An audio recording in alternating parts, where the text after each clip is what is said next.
Boa noite, pessoal. Então, eu vou falar um pouco a respeito com vocês da legislação ambiental parte 2, tá? Lembrando que nós já conversamos um pouco a respeito lá na parte 1, tá? Do bimestre passado, né? De legislação ambiental parte 1, né? E hoje eu vou continuar, né? Eu não queria dar essa matéria assim para vocês, tá? Porque é uma matéria extremamente importante, não só para concurso, mas para que a gente possa ter informação a respeito dos nossos direitos com relação ao meio ambiente. E eu acho isso extremamente importante, tá? Porque tudo tem uma penalidade, né? Nós estamos regidos por uma Constituição de 1988, tá, gente? Então, em 1988, uma Constituição Federal que dita principalmente as nossas normas, as nossas diretrizes, as nossas condutas perante né, sociedade Brasil. Né? E lógico que seus municípios, seus estados têm as suas normas próprias. Mas é interessante a gente conhecer, né, os nossos direitos, saber muitas vezes os nossos limites, né? Então, eu trago muito breve a introdução para vocês, tá? Essa aula vai ficar disponível, certo? Material apostilado para vocês poderem consultar, né? Isso tem uma probabilidade de cair em concurso, mas veem isso não só como concurso, mas sim como uma informação, tá? Como acrescento para que vocês possam usar isso em algum momento, né? Vocês conheçam, vocês precisam decorar esses números, essas leis, mas entendam eles, tá? Que eles estão aí, eles estão para nos auxiliar e eles existem para isso, né? Então vamos lá, nós falamos, né, gente, muito lá brevemente, em alguns momentos, até nas aulas, eu citei para vocês o artigo 225 da Constituição Federal de 1988. Nunca, nas suas 7 constituições anteriores, tá, nunca havia se reservado um capítulo para as questões ambientais. Nunca. Apenas em 1988 eles reservaram um capítulo, tá? No seu capítulo 6 ali, tá? No seu título terceiro, tá? Somente para questões ambientais. Lógico que a Constituição de 1988 foi espelhada na Lei 6.938 de 1981, tá? Que é lá que é a Política Nacional do Meio Ambiente, tá? Então a Constituição ela traz o seu artigo primário, o seu artigo principal, gente, a Constituição com relação ao meio ambiente. O seu artigo essencial para você entender meio ambiente, você tem que ter noção desse artigo 225, que fala o seguinte, guardem no fundinho do coração de vocês. Todos têm o direito ao meio ambiente ecologicamente equilibrado, bem como o uso comum do povo, essencial, sadia qualidade de vida, impondo ao poder público, né, o dever público e à coletividade o dever de preservá-lo para as presentes e futuras gerações. É óbvio, o meio ambiente está aí para todo mundo, porém também está aí importante não só para a gente usufruir, mas também para os seus netos usufruírem, seus bisnetos, suas gerações que você não vai mais poder acompanhar. É importante eles terem esse recurso a qual nós temos, tá? Que é essa questão principal, que é a questão, tá, do meio ambiente ecologicamente equilibrado, meio ambiente proporcional à sadia qualidade de vida. É bom você estar no meio ambiente, né? É bom você não estar no local poluído, é ótimo isso. Então, preserve-se de uma maneira consciente. Então, educação é o principal fator para que você quebre boa parte da ignorância das pessoas. As pessoas têm que entender esse benefício.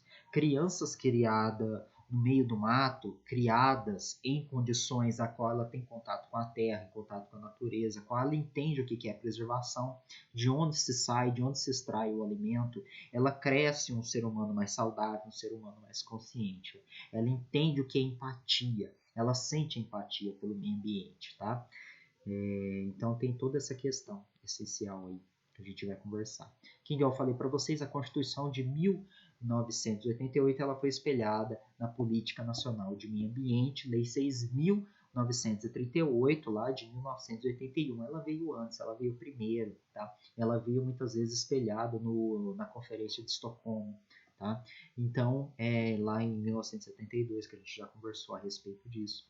Então, gente, essa lei instituída em 6.908 dita principalmente a Política Nacional do Meio Ambiente, que ou seja, o que o nosso meio ambiente ele tem de condutas e diretrizes para que nós possamos ter uma conduta legal em cima disso, né? Então ele dá uma introdução muito legal, cujos principais objetivos dele estão lá no artigo 225 da Constituição, porém eu trago aqui novamente, tá? O principal objetivo da Política Nacional do Meio Ambiente é preservar o quê? Esse meio ambiente, gente, o meio ambiente brasileiro, tá? E melhoria e recuperação, a qualidade do vida. Por que melhoria e recuperação? Porque está se degradando, está acabando, gente. Uma coisa que está assustadora, tá? Notou-se um declínio desde o início da colonização brasileira aí, há 500 anos aí, né? Quando Pedro Alves Cabral chegou aqui, né? Chegou, já estavam os índios instalados na sua maravilha paz, aí ele chegou causando. Aí, gente, desde aquele momento, desde aquele período, desde aquela época até 1970, nós tivemos uma redução de 58% da nossa fauna. 58% da nossa fauna. Gente, é um número absurdo. É um número muito grande, tá? Os animais estão desaparecendo. E se os animais desaparecem, bem como as flora, que são as nossas plantas, as nossas árvores, causa um desequilíbrio ambiental absurdo que reflete na gente. E o ser humano ele sofre por decorrência disso, tá? Então, tá aí uma das principais questões, tá? Condições do desenvolvimento socioeconômico, aí vem da questão de desenvolvimento sustentável, por isso que essa política nacional do meio ambiente se espelhou lá na Conferência de Estocolmo em 1972 lá, que tinha os dois países, o desenvolvido e o subdesenvolvido, tá, gente? Para criar aquela questão da melhoria do termo de sustentabilidade, tá? Então teve todas essas condições principais. E a gente traz aí, a gente vai relatar um pouco sobre a Política Nacional dos Recursos Hídricos, tá? A gente vai falar bem brevemente em torno dessa lei, que é extremamente complexa, tá? Que é a Lei Federal número 9.433 de 1997, tá? É uma política extremamente importante para que você consiga entender a questão hídrica do Brasil. O Brasil detém 14% de todas as mananciais hídricas de água doce do mundo. Lógico, não preciso nem comentar que o Brasil é um dos focos principais de uma questão que já tem até termo, chamado Blue Gold. O que é Blue Gold?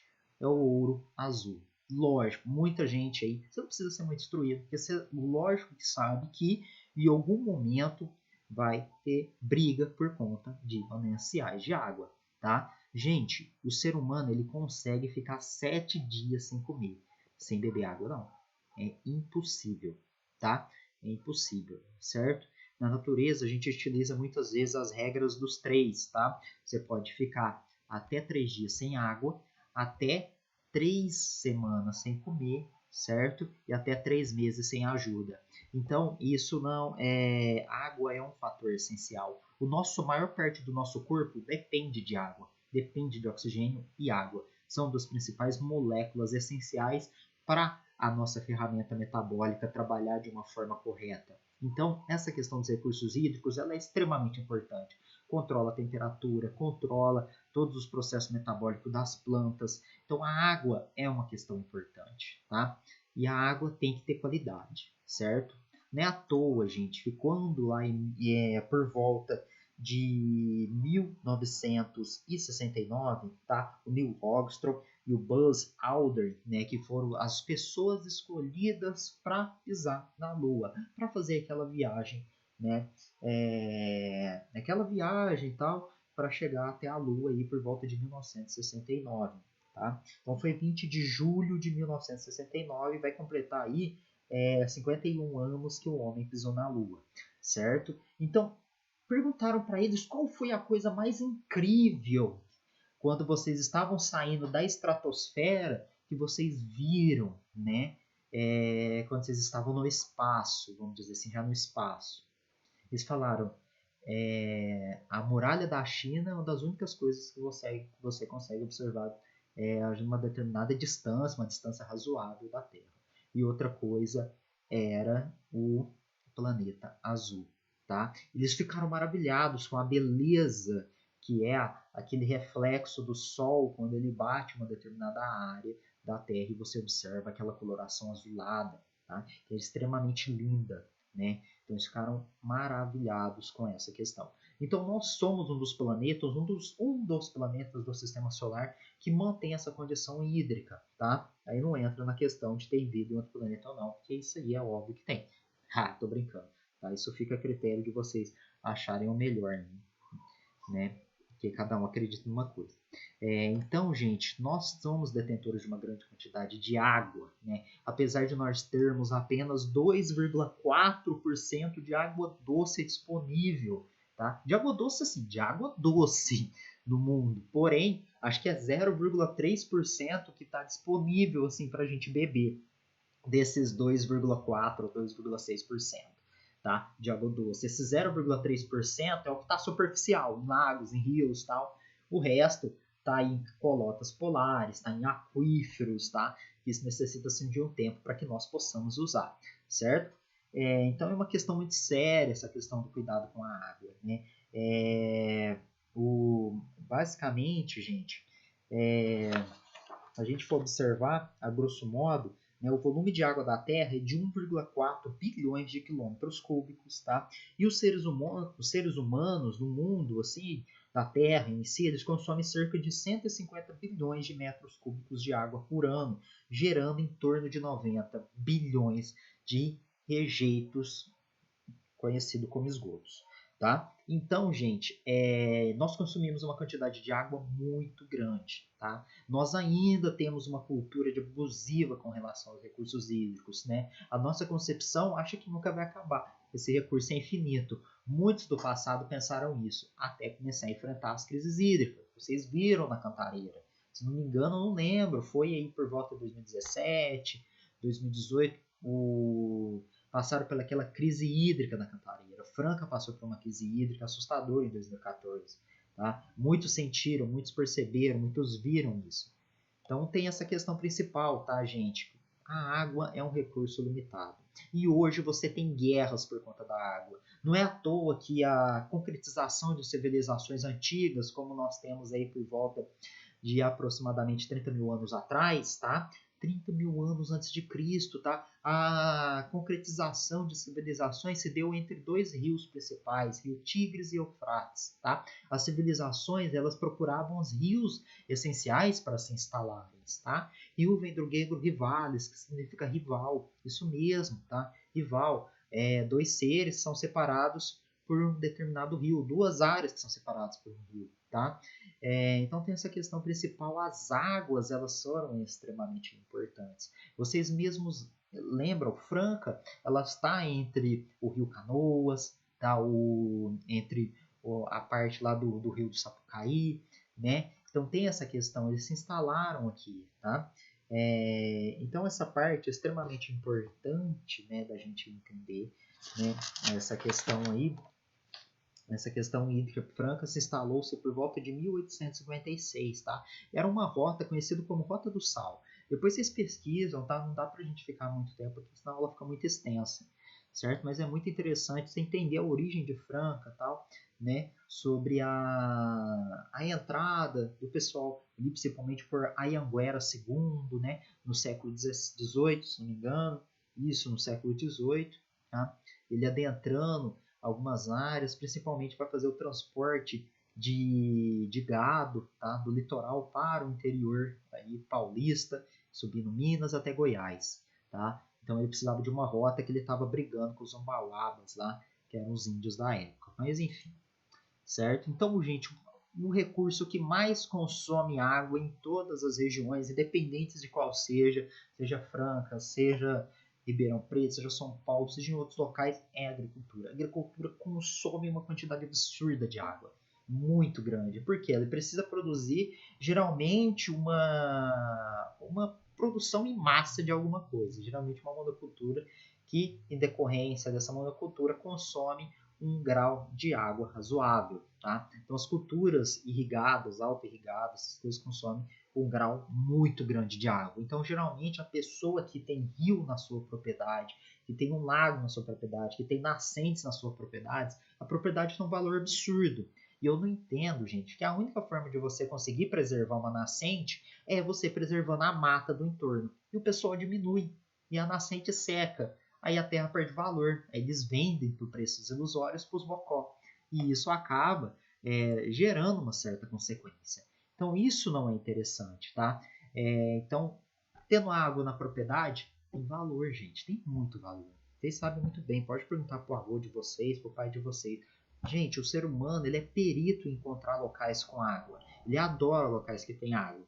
Né? O ser humano, ele sempre vai procurar locais que tem água. Uma, porque acalma a água, o som, o próprio azul, aquele azul da água, quando límpida, ele acalma, tá? Ele acalma a mente, ele refresca, ele dá uma sensação de bem-estar, certo? Então, o ser humano ele sempre vai buscar esse recurso e a água é extremamente importante, tá? Certo? Então, gente, a Política Nacional, né, de Recursos Hídricos, a Lei 9.433 de 97, né, ela diz o seguinte, né, resumindo, é uma água um bem de um domínio público. Isso a gente já até conversou já. É um recurso natural limitado e dotado de valor econômico. Isso é óbvio, tá, gente? Ele é limitado, dotado de um certo valor econômico. Tem preço. Geralmente a gente paga pelo tratamento da água. A gente não paga em si pela água. Porque se a gente fosse pagar pela água, esse valorzinho que vocês têm aí, que muitas vezes é abaixo de R$ 100, seria a mais de 100, tá? Em situações de escassez, gente, período de seca, primeiro, a prioridade deve ser o consumo humano.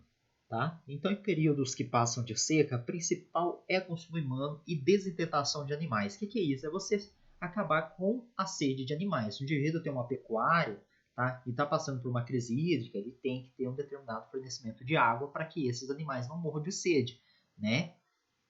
E considerando a gestão dos recursos, deve sempre proporcionar uso múltiplos das águas. Então, utilizar vários tipos de recursos para se conseguir fazer esse processo de distribuição igualitária da questão hídrica do local. A gestão dos recursos hídricos deve ser descentralizada, ou seja, tirado do poder muitas vezes do Estado, tirado do poder muitas vezes federal e trazido mais para próximo da população, ou seja, centralizar na cidade de Franca. Isso é uma coisa muito interessante que algumas cidades fazem, que é tirar, por exemplo, da Sabesp, né? Por isso que eu não gosto que divulgue essas coisas para não dar problema para mim. Porque se descentraliza isso, fica mais fácil de você controlar. Né? Você coloca quando a mão da prefeitura, por quê? Eu não sei muitas vezes, às vezes pode se gerar cagada em relação a isso.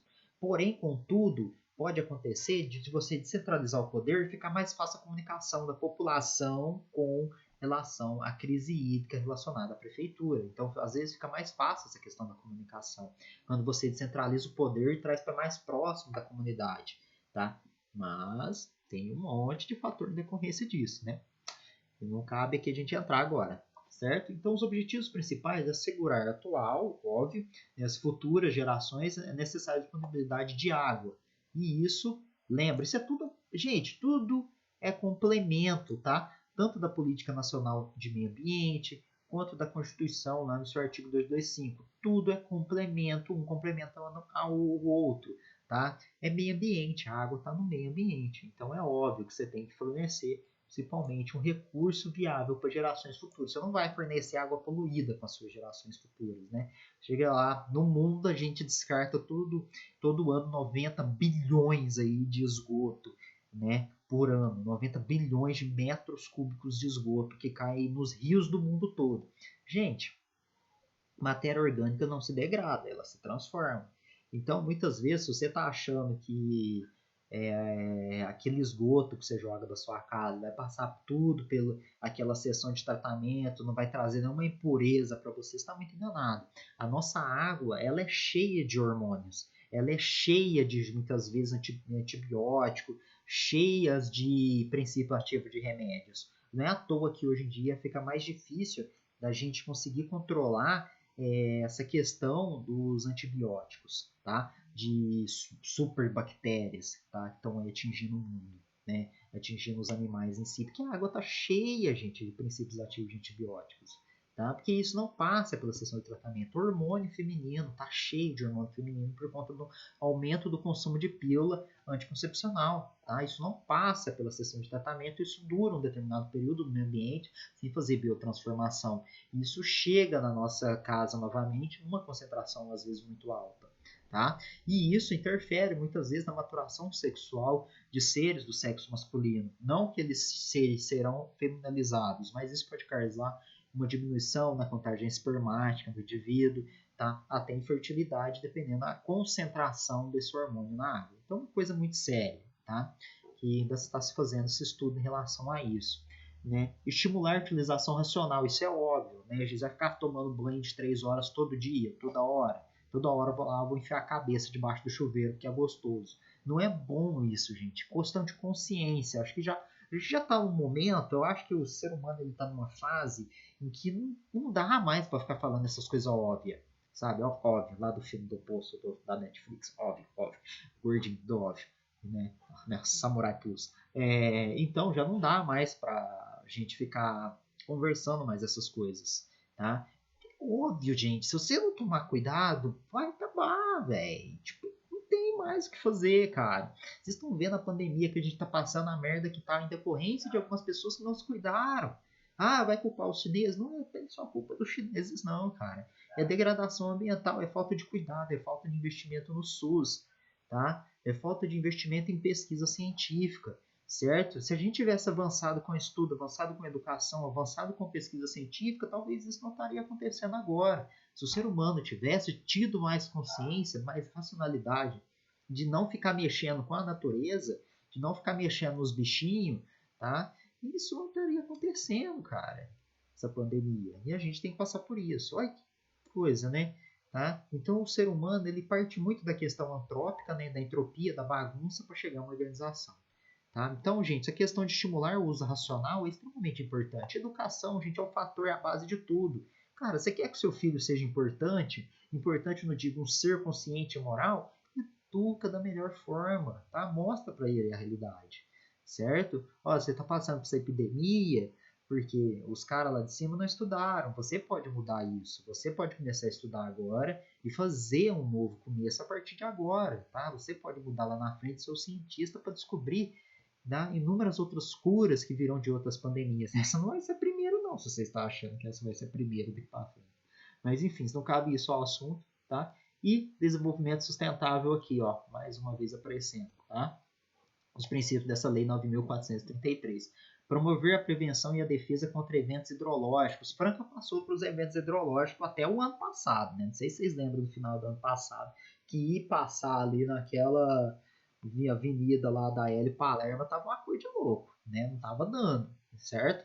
Então o negócio é meio complicado, tem que se prever isso, tem que se ter uma administração correta em cima disso. Engenheiros, tá, gente? Arquitetos, pessoas que cuidam dessa parte de saneamento básico em, em cidades, tá? A prefeitura, a galera tem que ter uma ideia que isso vai acontecer. Franca foi construída entre rios, né? É óbvio, né, que aquilo iria acontecer. Franca cresceu de uma maneira e que não conseguiu ter um esquema de desenvolvimento planejado. Tá? Então virou esse ângulo de caroço. E lógico, quem vai sofrer?